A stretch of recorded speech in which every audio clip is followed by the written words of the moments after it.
आणि आता घेणार आहोत विविध क्षेत्रातील महत्त्वाच्या बातम्यांचा वेगवान आढावा महाफास्ट 100 बातम्यांमधून।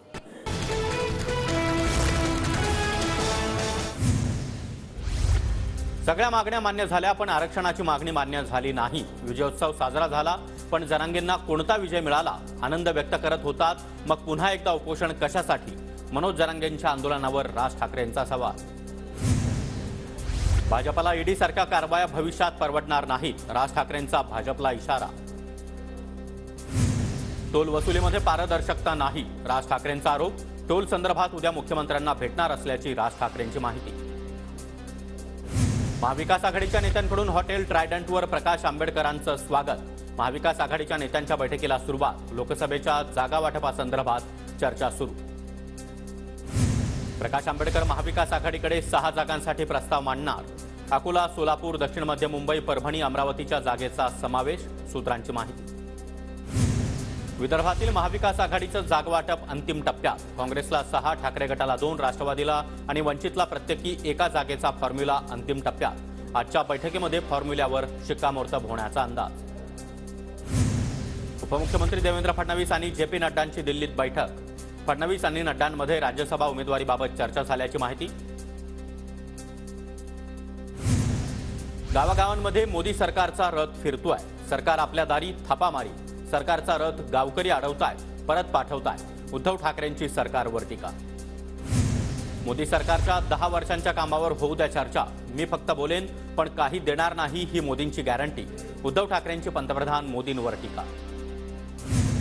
भाजप 400 पार कसे करता हेच बघतो, उद्धव ठाकरेंचं भाजपला थेट आव्हान। तर भाजपकडून घटना पायदळी तुडवली जाते।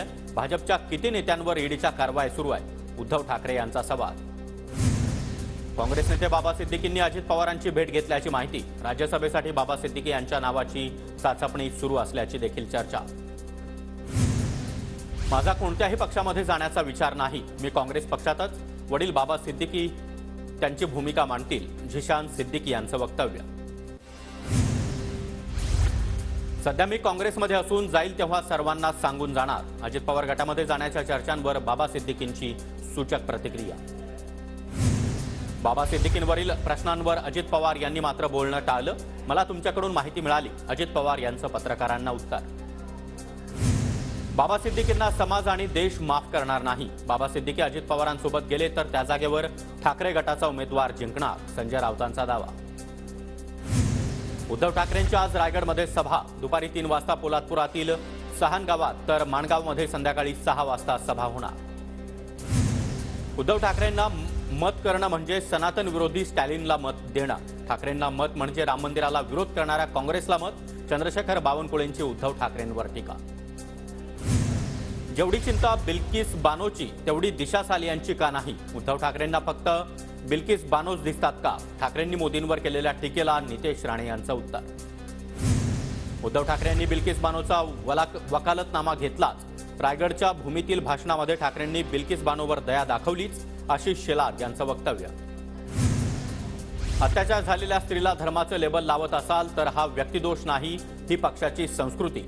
रोहित पवारांचा शेलारांवर हल्लाबोल। बाळासाहेब ठाकरेंच्या स्मारक समितीमध्ये नारायण राणे, राज ठाकरे आणि एकनाथ शिंदे यांचा समावेश करा। आमदार नितेश राणेंची मुख्यमंत्री आणि उपमुख्यमंत्र्यांकडे मागणी। छगन भुजबळ भाजपच्या वाटेवर। सामाजिक कार्यकर्त्या अंजली दमानिया यांचं वक्तव्य। भाजप भुजबळांना मोठा ओबीसी नेता बनवणार का? दमानिया यांचा सवाल।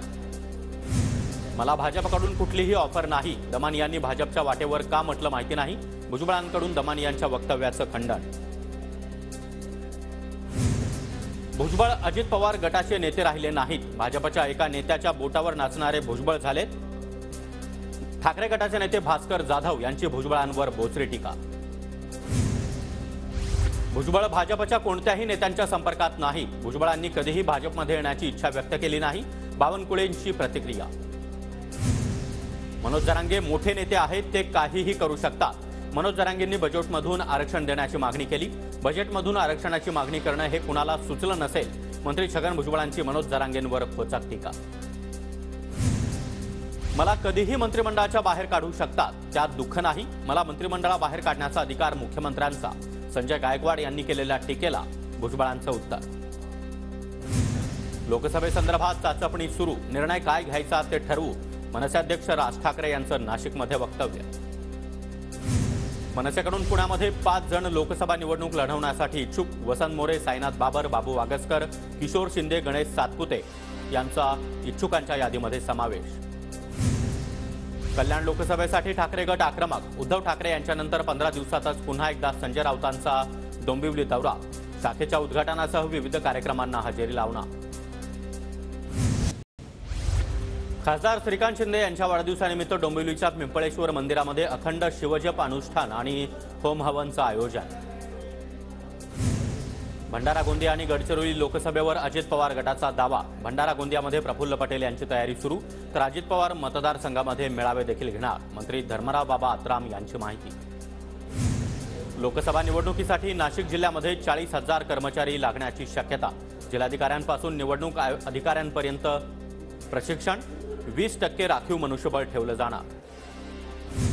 राज्य मागासवर्ग आयोगातर्फे सुरू असलेलं सर्वेक्षण आज संपणार. 3 फेब्रुवारीला सर्वेक्षण पूर्ण झाल्याचं प्रमाणपत्र आयोगाला द्या. मागासवर्ग आयोगाच्या जिल्हाधिकारी आणि पालिका आयुक्तांना सूचना. राज्य मागासवर्ग आयोगाचा अहवाल हा खोटा. आयोगाचे माजी सदस्य लक्ष्मण हाके यांचा आरोप. राज्य मागासवर्ग आयोगाच्या अहवालाला लक्ष्मण हाके यांचं आव्हान. मराठा सर्वेक्षणाला मुदतवाढ नाही. आज रात्री 12 वाजता सर्वेक्षणाची संगणक प्रणाली बंद करण्यात येणार. मागासवर्ग आयोगाची स्पष्टोक्ती. 25 एप्रिलला अंधेरीतील गोखले पूल सुरू होणार. पालिका आयुक्त इक्बाल सिंह चहल यांची माहिती. पंतप्रधान मोदींच्या हस्ते कोस्टल रोडच्या पहिल्या टप्प्याचं उद्घाटन होणार. 19 फेब्रुवारीला मोदींच्या हस्ते उद्घाटन. 15 मे पर्यंत कोस्टल रोडचं दोन्ही टप्पे पूर्ण होणार. मुंबई महापालिकेचा अर्थसंकल्प सादर. अर्थसंकल्पामध्ये 59,994 कोटी रुपये प्रस्तावित, तर 2023-24 मध्ये 33,290 कोटींचा महसूल पालिकेला प्राप्त. नागपूर महापालिकेसमोर आशा सेविकांचं ठिय्या आंदोलन. सरकार निर्णय घेणार नाही तोपर्यंत आंदोलन सुरूच ठेवण्याचा अंगणवाडी सेविकांचा इशारा.